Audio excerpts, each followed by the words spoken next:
যে আমরা যখন অ্যাম্প্লিফায়ার্স বের করব তখন এখানে হচ্ছে উইন্ডোটা 2%, এটা একেবারে ফিক্স থাকবে, এটা কখনো চেঞ্জ হবে না। অর্থাৎ আমরা এখানে উইন্ডো রাখবো 2%-এ। তারপরে এখানে কোয়ার্স গেইন রাখবো 80-তে, এটাও ফিক্সড।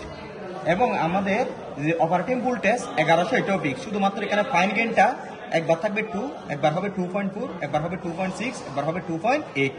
শুধু এই মানটা কি হবে, চেঞ্জ হবে।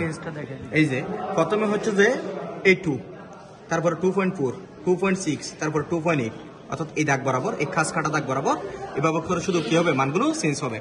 এটা প্রথমে যখন 2 থাকবে তখন বেস লাইন 0, 10, 20 এভাবে করে করে একবার মান নিব।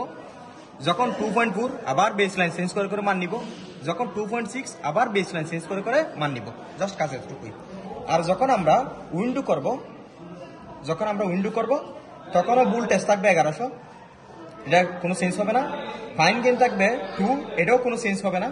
কোয়ার্স গেইন থাকবে এই 80, এটাও কোনো চেঞ্জ হবে না। অর্থাৎ এগুলো সবগুলো হচ্ছে ফিক্সড একেবারে।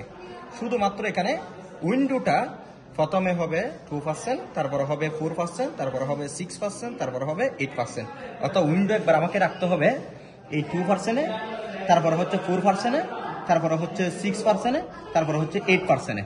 জাস্ট উইন্ডোটা চেঞ্জ করে করে বেস লাইন বারে বারে আমাকে মান নিতে হবে। শেষ।